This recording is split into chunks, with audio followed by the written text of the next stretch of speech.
Hello दोस्तों, the capital study circle के इस विशेष प्रोग्राम में आपका स्वागत है। आज हम बात कर रहे हैं उत्तर प्रदेश लोक सेवा आयोग की आगामी प्री एग्जाम की, जो कि 12 जून 2022 को होने वाली है। दोस्तों, हमारा विषय है इस परीक्षा की तैयारी हेतु एक विशेष स्ट्रेटजी के तहत स्पीड और एक्यूरेसी को टारगेट करना, यानी कम से कम गलतियों के साथ अच्छी गति से सभी प्रश्नों तक आप न केवल पहुंचें बल्कि उसे सही करें और सफलता की ओर एक निश्चित पथ स्वीकार कर आगे बढ़ें। हम इस पूरे प्रोजेक्ट में प्रीवियस ईयर के जो पेपर्स हैं उनके सॉल्यूशन के साथ एक टॉपिक वाइज स्टडी स्ट्रेटजी लेकर के आए हैं, जिसका लक्ष्य है स्पीड और एक्यूरेसी के साथ आगे बढ़ना। दोस्तों, एक बार परीक्षा की बात कर लेते हैं तो उत्तर प्रदेश पीएससी प्रीलिम्स 2022 12 जून 2022 दिन रविवार को होने वाली है। यह परीक्षा का जो प्रारूप होगा, एग्जामिनेशन हॉल में आप जब जाएंगे तो पहली चीज तो है कि एक ऑफलाइन मोड एग्जाम है। आप सब जानते हैं ये OMR बेस एग्जाम होता है। OMR बेस में जो ऊपर दो कॉलम आपके सामने आते हैं, उसके दो भाग होते हैं। एक भाग में आपको उत्तर देने होते हैं, गोले बने होते हैं, उन्हें आपको रंग देना होता है, शेड कर देना होता है ब्लैक पेन से, और रोल नंबर, नाम, आपकी टेस्ट सीरीज की नंबर, आपका बुकलेट नंबर, ये सब बहुत ही सावधानी के साथ आपको भरना होता है। याद रखें, इन्हें भरते समय कोई भी गलती ना करें। आप सारे उत्तर सही करेंगे और ऊपर आपसे गलती होगी तो आप परीक्षा से बाहर कर दिए जाएंगे। आपको अगर कुछ नहीं समझ में आ रहा है, टेस्ट सीरीज नंबर हुआ, बुकलेट नंबर हुआ, या कोई भी एंट्री हुई, तो वहाँ क्लास इन्विजिलेटर होते हैं, आप उनसे पास जाएं, उनसे कहें सर हमें यहाँ प्रॉब्लम है, उनको बुलाएं अपने पास, वो आएंगे और बिल्कुल आपकी हेल्प होगी। दोस्तों, इस परीक्षा में 200 प्रश्न होते हैं, MCQ बहुविकल्पीय प्रश्न होते हैं। 2 सत्रों में 2 अलग अलग पेपर आपको देने होंगे। पहला पेपर 150 मार्क, दूसरा पेपर 100 मार्क्स का आपका होगा। हम जनरल स्टडीज की बात करें, जो एक बार सिलेबस की बात कर लेते हैं, पाठ्यक्रम की बात कर लेते हैं, तो पहला पेपर जो सुबह होगा वह जनरल स्टडी सामान्य अध्ययन का होगा, जिसमें राष्ट्रीय और अंतर्राष्ट्रीय महत्व की समसामयिक घटनाएं होंगी। भारतीय इतिहास होगा, जिसमें प्राचीन, मध्यकालीन और आधुनिक इतिहास पर ध्यान देना होगा। इसमें इतिहास में भारतीय इतिहास के सामाजिक, आर्थिक और राजनीतिक पहलुओं की व्यापक समझ की मांग की जाती है।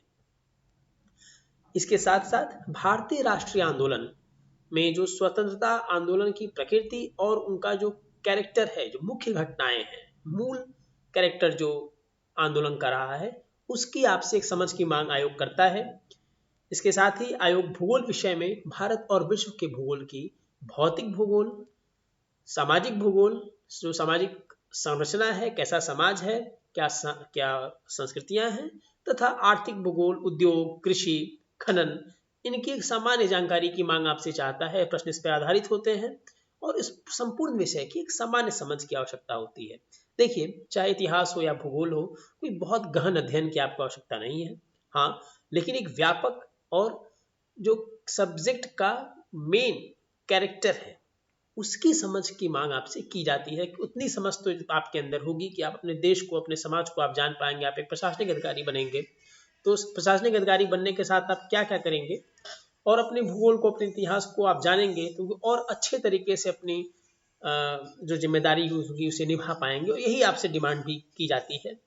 इसके बाद हम बात करें भारतीय शासन और राजनीति, यानी भारतीय राजनीति, आर्थिक और संस्कृति का एक डिटेल आपके पास हो, पंचायती राज और सामुदायिक विकास मॉडल हो, देश की राजनीतिक व्यवस्था के ज्ञान का टेस्ट आपसे किया जाता है। भारत में आर्थिक नीति की व्यापक विशेषताएं और भारतीय संस्कृति, राजनीतिक प्रणाली, जो सिस्टम है, जो कल्चरल सिस्टम है, जो पॉलिटिकल कल्चरल सिस्टम है, उस सिस्टम को आप जान रहे हैं या नहीं जान रहे, उसके बारे में कितनी जानकारी आपके पास है। जो संविधान है, संविधान में जो धाराएं हैं, आपके अधिकार हैं, कर्तव्य हैं, जो दिशा निर्देश हैं, उनकी मौलिक जानकारी, याद रखें, व्यापक जानकारी, बहुत गहन अध्ययन आपको नहीं करना है, हाँ, लेकिन आपको एक मौलिक अध्ययन करना है। ओरिजिनल आपको पास डाटा होनी चाहिए, ओरिजिनल समझ होनी चाहिए, और इसके साथ साथ जो सार्वजनिक नीतियां हैं, सार्वजनिक हितों की नीतियां सरकार बनाती है, जो पंचायती राज आया है, जो अधिकार हैं, उनके जो मुद्दे हैं, सामाजिक और आर्थिक विकास हुआ है, जो सतत विकास है, स्पॉन्टेनियस इंक्लूसिव डेवलपमेंट का जो मॉडल गवर्नमेंट ऑफ इंडिया कर रहा है, उत्तर प्रदेश गवर्नमेंट कर रहा है, इस मॉडल को लेकर के इसमें जो नीतियां आई हैं, उन नीतियों ने क्या अप्रोच किया है, किस तरह नीतियां आगे बढ़ रही हैं, क्या इनकी तारीख रहे हैं, क्या इनका विषय रहा है, क्या इनका टारगेट है, इनका लक्ष्य क्या है, डेमोग्राफिकल तौर पे ये कहाँ तक पहुंच पा रही हैं, और सामाजिक क्षेत्र में सरकार की पहल क्या है, नीतियों की पहल क्या है, ये आपको जानना आवश्यक है। इससे एक पूरा ब्रॉड स्टेज आपके सामने आ जाता है, जिसपे आप आसानी से क्वेश्चन को सॉल्व कर सकते हैं, और सॉल्व करने से ही पहले प्रश्न को आप समझ सकते हैं कि सरकार और देश में क्या आवश्यकता है। हमने उसके इतिहास को जाना, हम उसके भूगोल को जान रहे हैं। अब इस इतिहास भूगोल को ध्यान में रखते हुए शासन किस तरह कार्य कर रहा है, इसकी एक समझ आपसे मांग की जाती है। इसके साथ साथ वन, पर्यावरण, पारिस्थितिकी, जो कि महत्वपूर्ण घटक है मानव के जीवन का, तो इस पे आधारित प्रश्न भी आपके होते हैं कि पर्यावरण और शहरीकरण के बीच जो समस्याएं हैं, जो संबंध हैं, उन पे आधारित प्रश्न आपके सामने किए जाते हैं। यदि मूल रूप से आप फर्स्ट पेपर के सिलेबस को देखें तो भारत का, विश्व का, उत्तर प्रदेश का जो सामान्य इतिहास है उसको ध्यान में रखते हुए, यहाँ की भौगोलिक संरचना के दृष्टिकोण से नीतियों को किस तरह बनाया जाता है, वो नीतियां कहाँ तक कार्य कर रही हैं, उनका लक्ष्य क्या है, और साथ साथ जो प्रकृति है, नेचर के साथ किस तरह हम संतुलन कर रहे हैं, और इस पूरे प्रोजेक्ट का, हमारे पूरे विकास का उद्देश्य क्या है। उद्देश्य, इतिहास, वर्तमान, इन तीनों को समेटता हुआ बहुत ही खूबसूरत सा एक सिलेबस, छोटा सा सिलेबस आपके सामने आता है। खुद बहुत विशाल, बहुत डीप नहीं है जो डर जाते हैं लोग। और अभी तक जब 1 महीना बाकी रह गया है अगली परीक्षा होने में, तो ये निश्चित है कि आप में से लगभग सभी लोग अब तैयार होंगे इस क्लासरूम में जाने के लिए। और यह एक ऐसा मुद्दा है, एक ऐसा पॉइंट है यहाँ पर आपके पास, टर्निंग पॉइंट आपके सामने है कि यहाँ से अब आप बदलाव कर सकते हैं। यहाँ से आपकी स्ट्रेटजी अगर अब सही होती है, इन सभी विषयों पे, इन सभी बिंदुओं पर आप एक सतही नज़र फिर से रख लेते हैं, तो आप एक अच्छी स्ट्रेटजी के साथ चल सकते हैं। और वो नज़र क्या होगी कि आयोग ने पिछले वर्षों में इन विषयों पर किस तरह से देखा है, इन विषयों को आयोग किस तरह उठा रहा है, इनमें कौन कौन से प्रश्न उठाए जा रहे हैं, और ये सारे प्रश्न आपको आपकी सफलता के करीब लेके जाते हैं। हम सेकंड सिलेबस की बात करें तो इंटर कम्युनिकेशन स्किल जो है, जो पारस्परिक कौशल है, आपकी एनालिसिस की क्षमता क्या है, रीजनिंग कैसी है, आपकी तार्किक तर्क कैसे होते हैं, कोई समस्या आपके सामने आएगी तो जो decision making and problem solving, ये किस तरह से आप कर रहे हैं, समस्या निवारण, और उनमें समस्याओं में निर्णय लेने की क्षमता आपके अंदर कहाँ तक है। इसके साथ साथ जनरल मेंटल एबिलिटी, यानी कि सामान्य मानसिक क्षमता आपकी क्या है, जिसके अंतर्गत बेसिक मैथमेटिक्स, जिसमें बीज गणित, सांख्यिकी, ज्यामिति और अंक गणित आती है।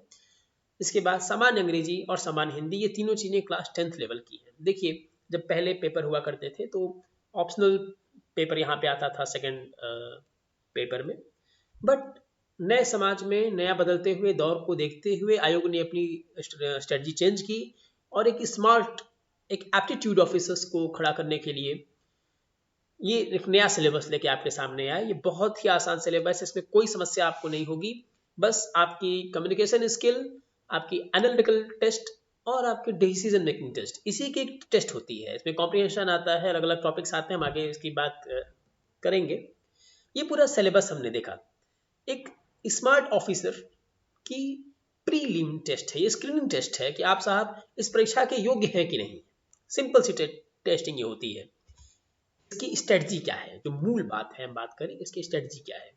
हम देखते हैं कि किसी भी परीक्षा में, मात्र केवल आयोग की परीक्षा में नहीं, किसी भी परीक्षा में गति और एक्यूरेसी, सही चीज का चयन करना, ये बहुत जरूरी है। आप गाड़ी ले लें, आप बाइक चला रहे हैं, आप स्कूटी चला रहे हैं और बहुत तेजी से जा रहे हैं, बहुत तेजी से जा रहे हैं, पर बार बार गिर जा रहे हैं, तो ये गिरने से क्या होगा कि आप लक्ष्य तक नहीं पहुंच पाएंगे।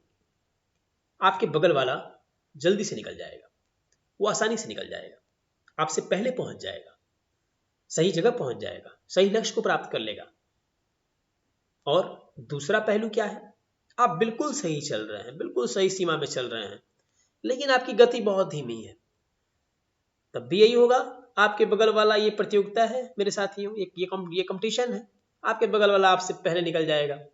तो हमें करना क्या है कि सही स्पीड से सही एक्यूरेसी करते हुए, यानी कम से कम प्रश्न गलत हों और अधिक से अधिक प्रश्न तक हम पहुंच पाएं, ये स्ट्रेटजी होनी चाहिए कि क्लासरूम स्ट्रेटजी। जब आप क्लासरूम में जाएंगे तो बिल्कुल सब कुछ बदल जाएगा, वहां पे बिल्कुल अलग एक इन्वायरमेंट आ जाता है। तो हमारा कैपिटल स्टडी सर्किल का पूरा टारगेट ये है कि आपको अब इस एक महीने में हम उस क्लासरूम के लिए तैयार करें, उस एग्जामिनेशन हॉल के लिए तैयार करें कि जब आप जाएंगे तो मेंटल तरीके से आप तैयार रहें कि हाँ साहब, इस स्पीड से इतनी एक्यूरेसी पा करके हमें सेलेक्ट हो जाना है। ये स्ट्रेटजी क्या होगी हम देखते हैं आगे। स्पीड, गति, बहुत ही महत्वपूर्ण चीज। 120 मिनट के अंदर न केवल आपको क्वेश्चन को टच करना है, उसे अटेम्प्ट कर देना है, उसको सॉल्व कर देना है, as many questions, you have to do your maximum effort, and that what is your time management। इसके लिए आपको एक रणनीति बनानी पड़ेगी, अपनी गति सीमा तय करनी पड़ेगी। अभी से एक महीने में कम से कम आपको एक ऐसी स्पीड लेनी पड़ेगी कि हाँ साहब, 120 क्वेश्चन में इतने टॉपिक्स को मैं टच कर दे रहा हूं सही तरीके से, क्योंकि आगे निगेटिव मार्किंग है, 0.33 निगेटिव मार्क्स है आपके। आप अगर बहुत जल्दी चेक के चक्कर में जाते हैं, ज्यादा गलत करते हैं, तो मान लीजिए अगर मैं एग्जांपल लूं, अगर आपने 100 क्वेश्चन किए और उसमें से 30 गलत हो गए, तो आपके मार्क्स 50-60 के आसपास पहुंच जाएंगे। यानी आपके पास 100 आने थे पर आप बहुत ही कम में रह गए, क्यों? क्योंकि उसमें से 30-40 क्वेश्चन आपने गलत कर दिया। तो 100 क्वेश्चन तो टच करने हैं हमें, लेकिन सही क्वेश्चन टच करने हैं। और ये कैसे करना है, इसकी मैनेजमेंट क्या है, हम आगे बढ़ते हैं। आज तक 2022 की आज 10 मई है, 12 जून को परीक्षा है, तो निश्चित रूप से आपने एक विशेष तैयारी कर ली होगी, अपने दिमाग को तैयार कर लिया होगा। अब एक शॉर्ट रिकैप करते हैं, वो रिकैप ही स्ट्रेटजी है। हमने 10 साल का पेपर उठाया है, 2021 से लेकर के 2012 तक। 2012 के पेपर को हम लेते हैं, लेट सपोज उसमें 10 टॉपिक हैं। वो 10 टॉपिक में आप देखते हैं 2012 का पेपर हम सॉल्व करते हैं तो हमें पता चलता है कि साहब, इसमें से 6 टॉपिक तो बिल्कुल ठीक है, हमारे सही हो रहे हैं, 4 टॉपिक बहुत वीक है, यह हमसे नहीं सही हो पा रहा है। तो हम क्या करते हैं, जो बिल्कुल वीक पॉइंट है आपका, अब जैसे आपने टच तो किया है अपनी पढ़ाई के दौरान, लेकिन वो आपका वीक पॉइंट है और वहां से आप क्वेश्चन में आपके ज्यादा कट रहे हैं नंबर। तो 2013 का पेपर सॉल्व करने से पहले 2 दिन में हम उसे एक वीक पॉइंट पे ज्यादा से ज्यादा मेहनत करेंगे। याद रखिए, शुरू के 6 टॉपिक तो हमारे बिल्कुल स्मार्ट टच है साहब, लास्ट के 4 टॉपिक में प्रॉब्लम आ रही है, तो उसका जो वीकेस्ट पॉइंट हमारा है, जो बिल्कुल कमजोर घुटना है, जहां पे अगर दुश्मन की चोट हुई तो आप गिर ही जाएंगे, चाहे आपका शरीर कितना भी मजबूत हो, उस पॉइंट को हम अब वीक कर लेते हैं। उसके लिए एक स्ट्रेटजी कड़ी कर लेते हैं कि साहब, इसके इतने इतने क्वेश्चनों को हम इस तरह से सॉल्व कर लेंगे। फिर हम 2013 का क्वेश्चन सॉल्व करते हैं, तो देखो हम आप खुद पाएंगे कि उस दिन जो पहले 2000 पेपर का पेपर आपने सॉल्व किया था, तो 2013 वाले में अब आपका वो वीक पॉइंट थोड़ा सा स्ट्रांग हो गया है। It's little better, I am not saying that it will be that is going to be a really glamour for you, it's not attracting so much marks for you, but yes, -3 से अब आप 1 पे आ गए हो, 0 पे आ गए हो, तो -3 तो नहीं हो रहे हो। देन 2014 पे आते हैं, फिर उस जो वीक पॉइंट था उसको भी देखा, और एक जो सेकंड वीक पॉइंट था उस पे हम स्मार्टली गए। धीरे धीरे करके आप देखेंगे कि 2015 के पेपर, चौथा पेपर सॉल्व करते करते, yes you have touched all your weak points. Weak point जो बहुत वीक पॉइंट है उसे बहुत मेहनत नहीं करनी है, लेकिन उसे स्मार्ट स्तर तक लेके चले आना है कि हाँ, इससे जनरली अगर 5 क्वेश्चन आ रहे हैं तो 2-3 तो हम कर लेंगे साहब, 5 छूटेंगे नहीं हमारे। अब 2016 के पेपर को जब हम सॉल्व करने बैठेंगे, तो हमारे जो स्ट्रॉन्ग पॉइंट थे उसमें से जो वीकेस्ट पॉइंट था उसको भी सेम स्ट्रेटजी की तरफ लेके जाएंगे। और दोस्तों, 2019 तक आते आते आप एक स्मार्ट एग्जामिनेशन हॉल में जाने के लिए स्मार्टली तैयार होंगे, मेंटली आप तैयार होंगे। अब इसमें एक तो मैंने एक्यूरेसी की बात की, हम स्पीड की भी बात कर लेते हैं। मान लीजिए 2012 का पेपर आपने सॉल्व किया, बहुत तेजी में सॉल्व किया, और साहब आपके 120 मिनट में लगभग आप कह लीजिए कि 100 क्वेश्चंस आपने टच कर दिए, लेकिन उसमें 20 क्वेश्चन छूट गए, गलतियां भी हुई। अब या फिर आपको 120 को 100 क्वेश्चन करने में 120 की जगह 200 मिनट लग रहे हैं, 180 मिनट लग रहे हैं, 160 मिनट लग रहे हैं, तो अब 2013 से 2017 तक आते आते हम उस गति को थोड़ा कम भी करेंगे, गति मैनेज करने की कोशिश करेंगे स्टॉप वॉच के सहारे। और फिर 2020-2021 का पेपर सॉल्व करते समय आप खुद देखेंगे कि yes, that's the strategy, we are going to be real in officer now.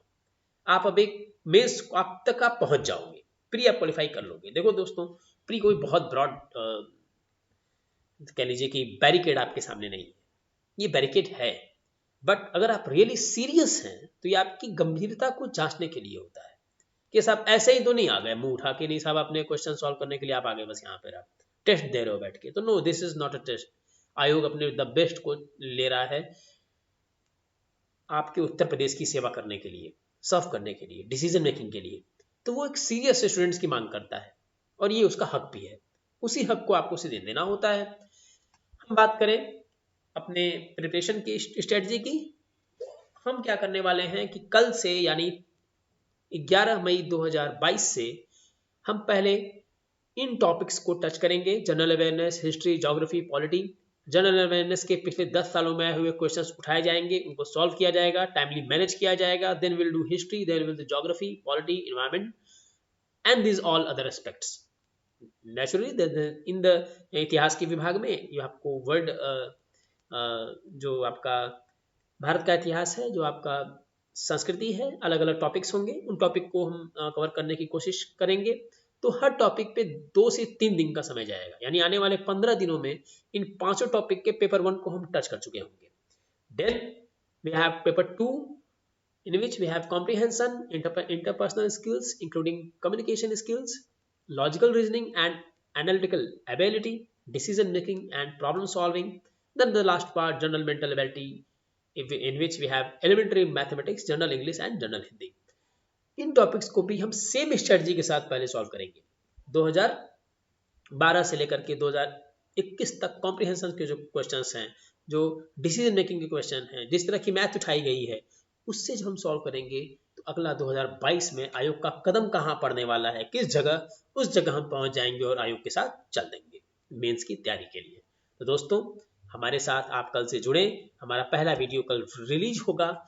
जुड़ने के लिए 6001203135 पे कॉल करें। हमारा एफबी पेज फॉलो कर सकते हैं आप, www.facebook.com the capital study circle. We have our website, you can visit there, www.capitalstudycircle.com. Registration for the previous year batch is open. I'm telling you again, for any inquiry, for the fee related inquiry and in which हम पहले कुछ क्लासें free दे रहे हैं, तो उनमें आप freely आप मूव कर सकते हैं, आप स्ट्रेटजी देख सकते हैं कैसे सॉल्व हो रहा है।